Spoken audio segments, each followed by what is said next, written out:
This Family Life News podcast is made possible by the support of listeners like you.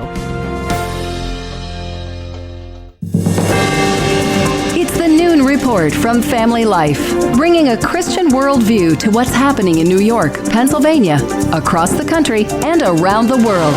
Weather with Kevin Williams, plus special features and reports with the Family Life News team. Now, here's what's happening. Hello again and welcome aboard. 3 weeks into the government shutdown and there's no end in sight to the fiscal fisticuffs on Capitol Hill. Senate Majority Leader John Thune. We're not going to negotiate on anything until Democrats stop holding government funding hostage. With little hope of a breakthrough anytime soon, Americans are feeling the impact of the stalemate. House Speaker Mike Johnson. We cannot afford this nonsense. Flights are being delayed and food banks are being taxed by a sudden influx of furloughed federal workers. Correspondent Ryan Nobles. Social safety net programs like SNAP are set to run out of money by the end of the month. Those same food banks not just preparing for people missing benefits, but also full-time federal workers who are on the verge of missing a second paycheck. Many of those workers still on the job at airports across America, leading to flight delays from air traffic controllers and TSA officers calling in sick. Our coverage continues with Ryan Schmelz on Capitol Hill. Today ties the record for the second longest government shutdown in U.S. history. A GOP-backed stopgap measure to extend government funding until mid to late November has failed almost a dozen times to reach the 60-vote threshold to break the Senate filibuster. Reporter Nicole Killian. Efforts to reopen the government, even on a temporary basis, have stalled on Capitol Hill. Our country is staring down the barrel of a healthcare catastrophe. As Democrats and Republicans remain at odds over a key sticking point, whether to extend health insurance subsidies under the Affordable Care Act. Republican senators are having lunch today with the president at the White House. He wants to thank them for staying united during the shutdown. The Trump administration is taking new steps to make sure the fragile ceasefire holds in the Middle East. Vice President J.D. Vance in Israel today. Here's NBC's Matt Bradley. There's a lot of American diplomatic firepower here in Israel at the moment, amidst concerns that continuing violence could scuttle that hard-won ceasefire in Gaza. Vance and his wife Usha joined top Trump Mideast envoys who met with Israel's prime minister today, as well as several of the freed hostages. A potential mass shooting's been thwarted at the world's busiest airport, Atlanta's Hartsfield-Jackson International Airport. Cops say a mentally ill man with a criminal record showed up at that airport with the intent of shooting it up. The man's family alerted authorities. Reporter Aaron Gilchrist. Police say this potentially terrible tragedy was averted with just minutes to spare, really. This airport sees more than 250,000 people pass through here every single day, and investigators say their suspect wanted to hurt as many people as possible. A relative acting on the concept of see something, say something, likely saved lives. The 49-year-old suspect was live streaming details of the plot on social media. Authorities recovered a loaded rifle from his pickup truck at the airport. The tragedy was indeed averted.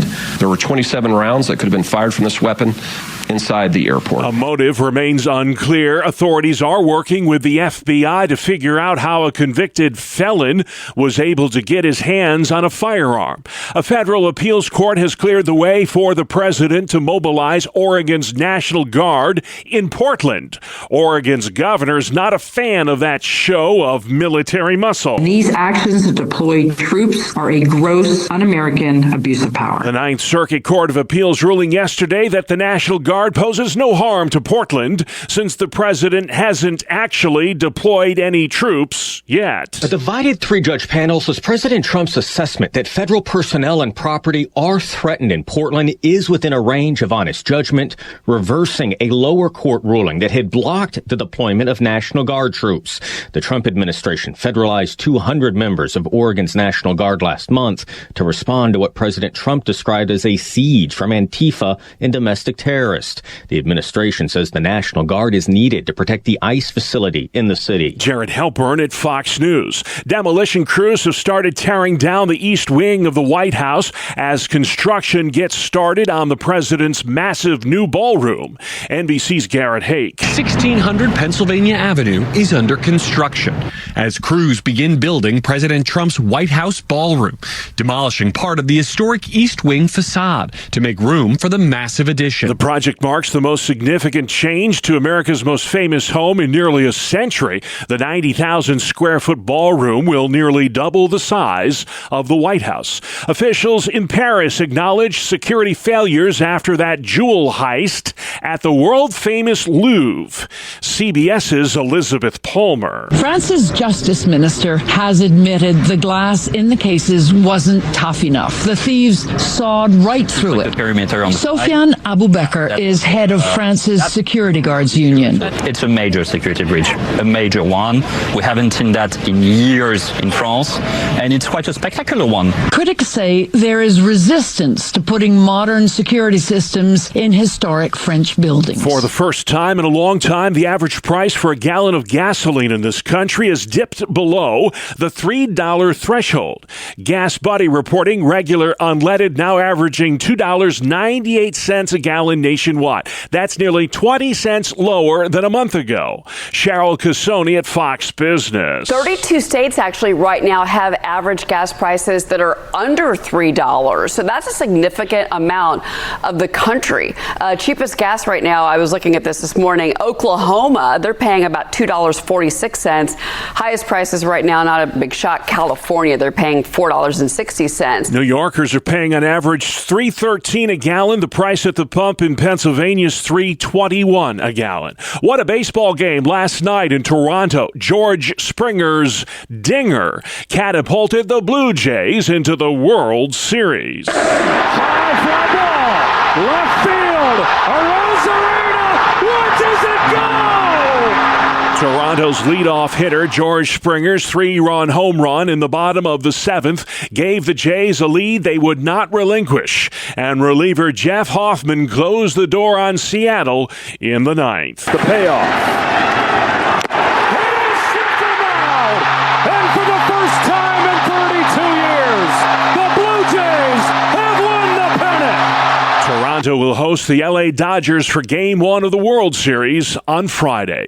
Still to come on the Noon Report, those who feed those in need. Local hospital turns 100, and more reaction to the Marcy verdicts. Good afternoon. I'm Kevin Williams, tracking a cold front that'll deliver a couple of showers and ultimately some rather chilly early November-like weather conditions. I'll have forecast details up in 10. All right, Kevin, thank you very much. Let's check the stories making news across New York and Pennsylvania. Pennsylvania is hitting the brakes on aggressive drivers. State police out and about looking for motorists who illegally pass school buses or emergency vehicles parked on the side of a highway. Cops will also be looking for speeders and tailgaters during the 3-week stepped-up law enforcement effort.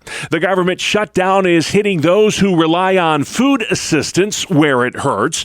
Les Aylesworth runs the Community Hunger Outreach Warehouse, or CHOW for short, in Broome County, New York. The biggest area where we're anticipating it to affect us is the SNAP benefits. And so when those resources go down, the need goes up. Aylesworth says the shutdown has exacerbated New York's emergency food system. Bob Boyd with St. Peter's Kitchen in Rochester, which serves about 400 hot meals a day to those in need. Most of these folks that come here, they're not homeless, they have a house, but they're seniors, they worked their whole lives. These are people who are in their 70s who are trying to get by on little money. People like Cassandra Robinson, who relies on St. Peter's to feed not just herself, but her 5 grandchildren. She's worried what the government shutdown will mean for her SNAP benefits. I'm really concerned. I'm concerned for myself, my household, and a lot of my family and friends and their households. There's going to be a lot of hungry people out there. 2.7 million New Yorkers live in poverty, and the state's child poverty rate is among the worst in the nation. The West Seneca, New York School District says a shortage of bus drivers is causing kids to arrive late to school. The superintendent is meeting today with the transportation company that buses students in that that Buffalo suburb. Hopefully, they'll find a solution to that crisis. There's been no shortage of reaction to yesterday's verdicts in the Marcy prison guard trial in central New York. One guard convicted, 2 others acquitted in the beating death of an inmate at the Oneida County Prison. Kevin Lewebrand is the attorney for one of those exonerated officers. Robert Brooks' death was caused by officers who lost it. They were undertrained, poorly supervised, and they work in an environment that's terrible. No excuse for what they did. And we have complete sympathy for Mr. Brooks. The victim's father telling Spectrum News. I wasn't surprised. I was hurt. I was frustrated. What I felt was deep-seated powerlessness. They should have been found guilty of something. Governor Hochul says she's disappointed by the jury's decision to acquit 2 of the 3 guards. The convicted guard faces 25 to life when he's sentenced in December. 6 other guards cop plea deals. A 7th guard goes on trial in January. A Williamsport, Pennsylvania cop is accused of wrongfully arresting a teenager and then concealing the evidence that proved his innocence. That officer's now facing a civil rights lawsuit. Authorities say because of the cop's abuse of power, a 17-year-old victim spent 30 days behind bars. A former DEA agent from Buffalo could serve a lighter sentence than recommended by a jury.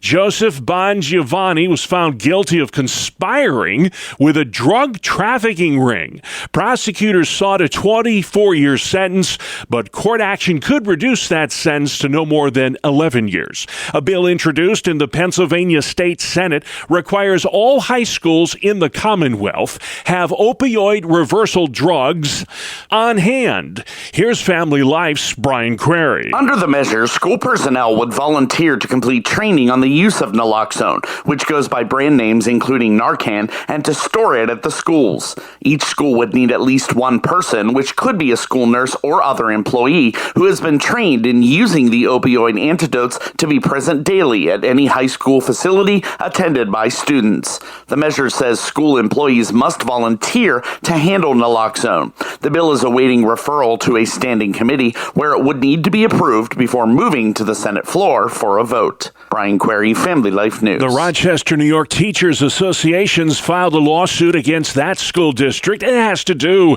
with ongoing payroll problems. The union accuses the district of failing to accurately pay teachers. For months now, teachers in Rochester have been complaining about the new Oracle payroll processing system. One of Binghamton, New York's leading healthcare providers is celebrating its 100th anniversary this Saturday. Kathy Connerton is vice president of Guthrie Lord's Hospital. Our legacy was to stay very focused on community care, and it is a particular area of absolute pride that we've been able to do that and do that extensively. Lord's Hospital was started by 4 Catholic nuns on October 25th, 1925. Connerton says a century later, it is still going strong in Binghamton, New York. EMTs in Medina, New York delivered not 1, but 2 babies over the weekend. Both came into this world in the back of an ambulance. A baby girl born Friday, a baby boy on Sunday. Back on the 4th of July, these same firefighters and paramedics delivered twins in 2 different counties in Western New York. Talk about your Independence Day. Sports next. It's the 2-minute drill on the Family Life Noon Report. Good afternoon. I'm Randy Snavely. Bob George Springer has been clutch this postseason, and he was again last night, getting what was perhaps his most important hit as a Toronto Blue Jay. The Jays were down 3-1 to Seattle in the bottom of the 7th inning, and Toronto's bats weren't making a lot of noise. But then the bottom 3 of the Blue Jays lineup put runners on second and third with 1 out. Springer stepped up and he hit a 3-run home run that won the game 4-3 and sent the Blue Jays into the World Series. Kind of fitting, the guy who caught the home run ball wearing a George Springer jersey. Both Julio Rodriguez and Cal Raleigh went deep for the Mariners in the loss. It was a doubleheader in Monday Night Football action. In Detroit, Jahmyr Gibbs ripped off a 78-yard touchdown run and finished with 218 total yards and 2 scores. And the Lions took care of business with Tampa Bay 24-9. And in Seattle, at least the fans had something to cheer about there. Seahawks defeated the Texans 27-19. Sam Darnold threw for 213 yards and a touchdown, while Zach Charbonnet rushed for 2 scores.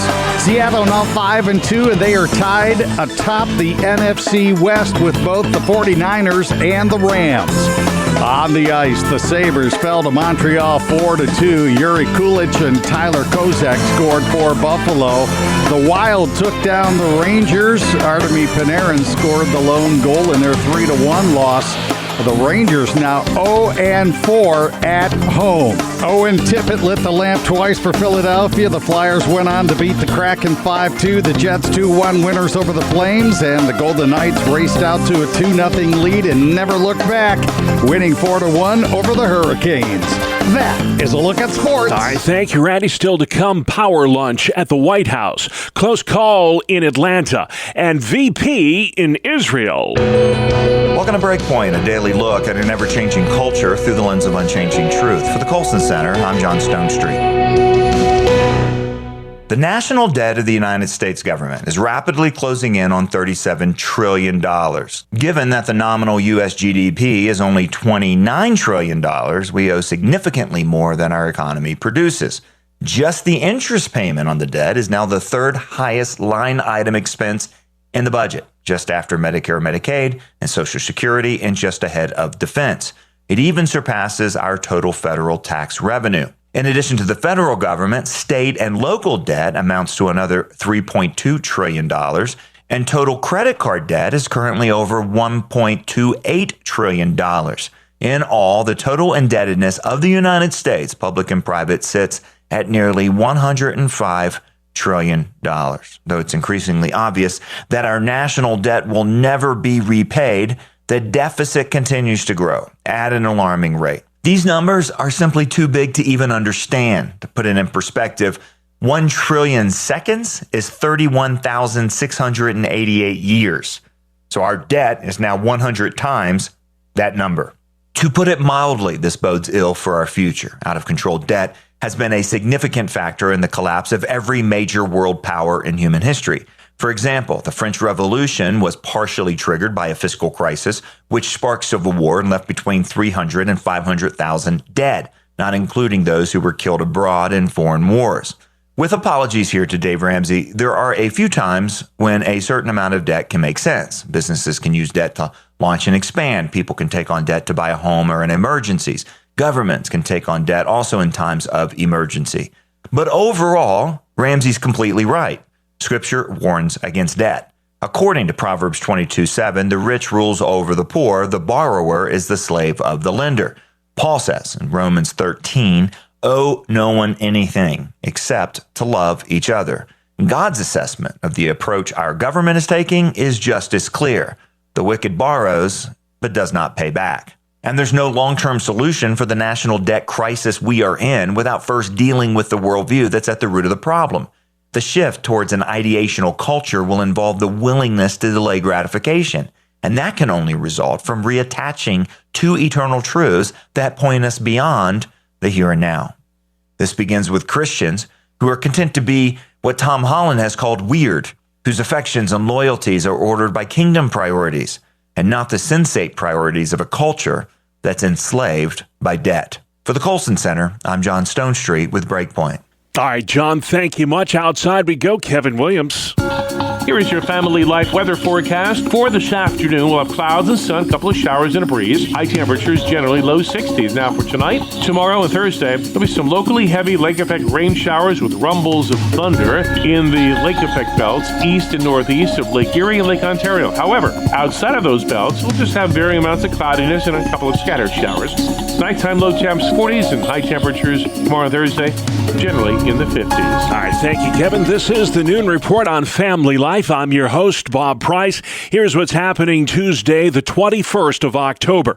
President Trump is having lunch today at the White House with Senate Republicans to thank them for staying united in the midst of the ongoing government shutdown. Senate Majority Leader John Thune. Of course, the biggest driver of the shutdown is not health care or any other issue. It's the Democrats' far-left base. Left-wing activists demanded a showdown with President Trump, and Democrats fell in line. Thune wants a bill that would pay essential workers even while the government remains shut down. Wrong approach, says House Minority Leader Hakeem Jeffries. It's my understanding that is not a comprehensive bill that actually is designed to reopen the government. So it's not legislation that I support because it appears to be more like a political ploy. Senate Minority Leader Chuck Schumer says health care reform cannot wait, and that's why the country is in the predicament that it's in right now. The ACA premium crisis is not a fix-it-later issue, like Republicans keep pretending it is. It's a fix-it-now issue. House Speaker Mike Johnson refusing to call Congress back into session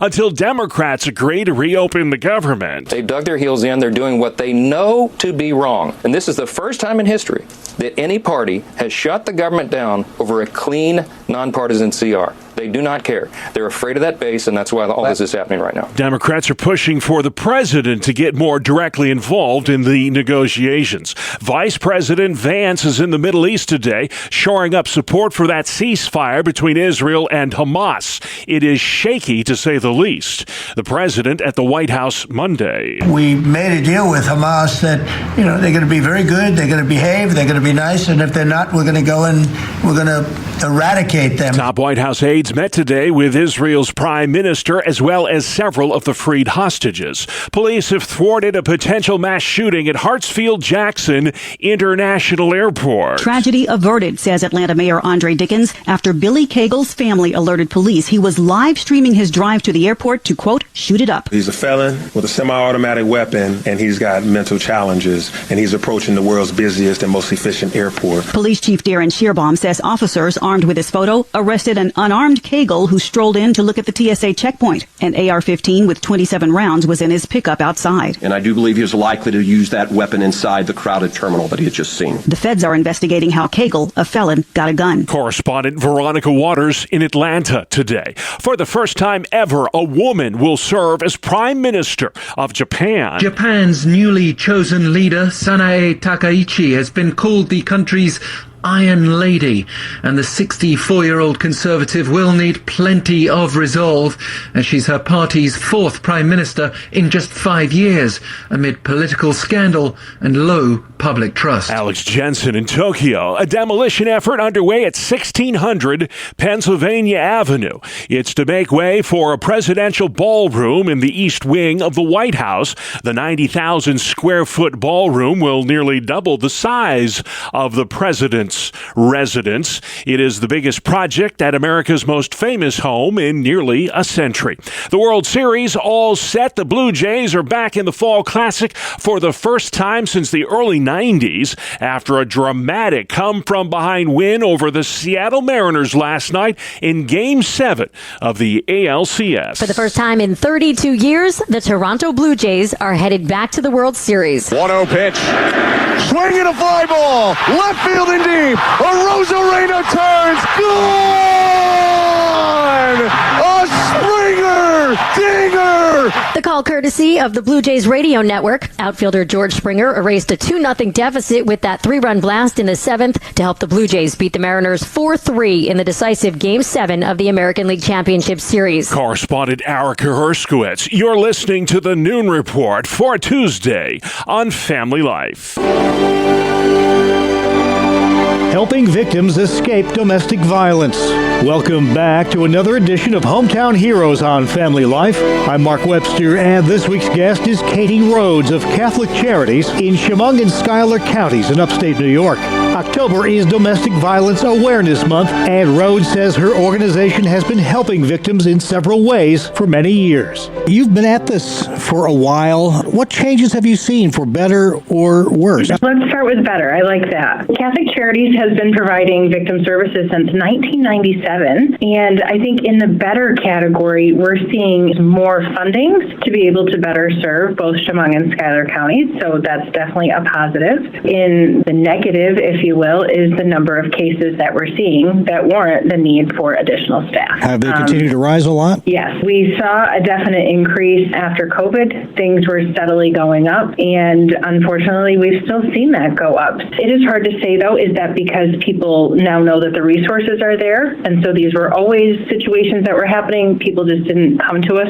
for the resource, or is there truly an increase in the number of domestic violence cases? That was going to be my next question. From talking to victims over time, I was wondering if they've given you any insight, a common thread or threads behind that increase. Yeah, I think financial insecurity and instability can increase domestic violence. Also, domestic violence is more than just physical. It's also the emotional, the mental, the financial, and just kind of seeing that increase in domestic violence with both women and men. We are definitely seeing both that are coming to us for services.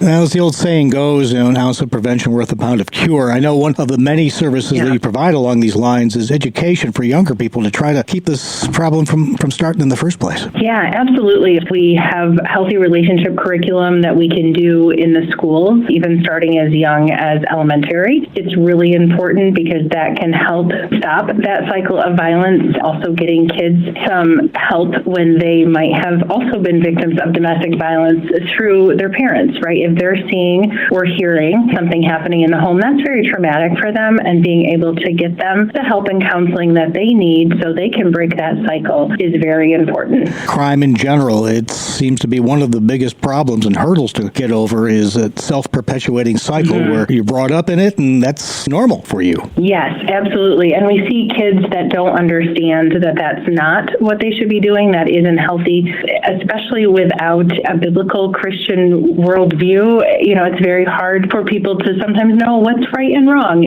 You touched a little bit there on the faith aspect of this. How do you weave that into all the other day-to-day services that you provide? Yeah, I mean, Catholic Charities is definitely Catholic in the name, but really it's that Catholic as the community that cares for people. We are caring for people that are most vulnerable and people that might be in poverty, and standing up for those who are marginalized and help them find what resources they need for them. And for some of them, that is going to be finding a church family that they can be a part of. It can be finding just a support group that they can be a part of and walking through them on their journey. It's hard work, and people are messy, and sometimes it can be difficult, especially in these situations. It can take someone an average of 7 times before they feel ready to leave a domestic violence situation. And we are here for the first time, the second time, the 15th time. There's no judgment when someone's coming to Catholic Charities. Our folks that work here have been through some of these very same things. They're not judging. They're here to listen, and they're here to help and provide resources and to help navigate the system, because sometimes the system can be very confusing, and that's why an advocate is so important, because they're really there to be an advocate for the person that has maybe been through some trauma, and it can be hard to know, what do I do next? And somebody who wants to reach out and make that first step, what's the best way for them to go about that? We do have an office in Elmira. We have an office in Watkins Glen. They can always call our office and be connected to an advocate. We encourage people to make appointments just to make sure we have an advocate on site, because sometimes they are out making visits. We also do operate a hotline that people can call. It is 24/7. That's local. That's the ladies here at Catholic Charities that operate that hotline. It's not meant to be for emergencies, right? So if it's an emergency situation, you're definitely calling 911. It's more of an after hours kind of line that they can call if there's something that comes up and they need to talk through. Lastly, I would say if people aren't sure how to really help people who have been through domestic violence, so you might have someone that says, I don't know anyone who's been through it, I don't understand anything about it, what can I do? I would say educate yourself, right? So start with the Catholic Charities website, check out what we have, check out the resources, and then maybe you want to do a training and have someone come in and train you and your group, your church, your workplace, any kind of group that you want to get together. We would love to come and speak, just to help people understand and know how they can support survivors, and that it's important to listen.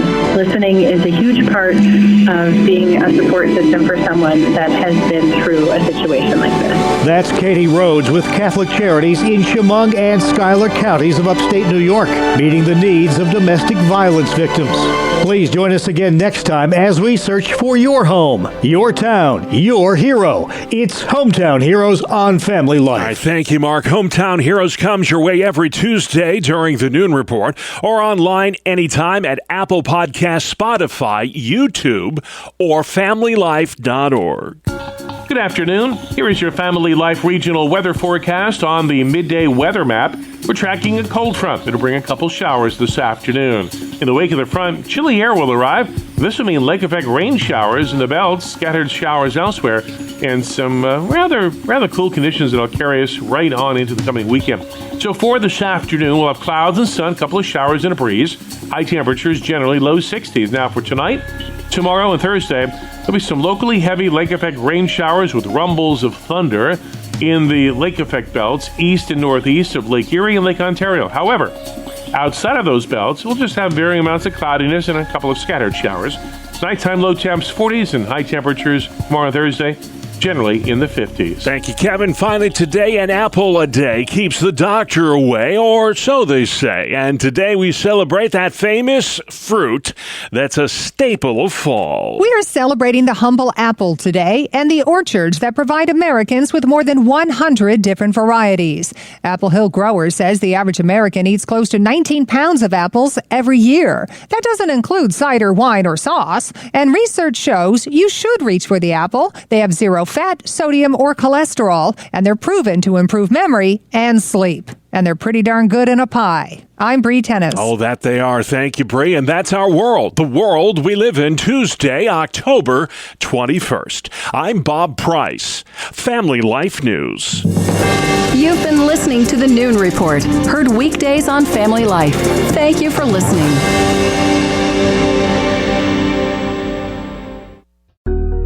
Thank you for listening to this Family Life News podcast. If you've been encouraged by what you've heard, please share it with others and click the subscribe button to automatically receive future episodes. Family Life is a listener-supported ministry. Podcasts like this are made possible by your financial partnership. Find out more at familylife.org.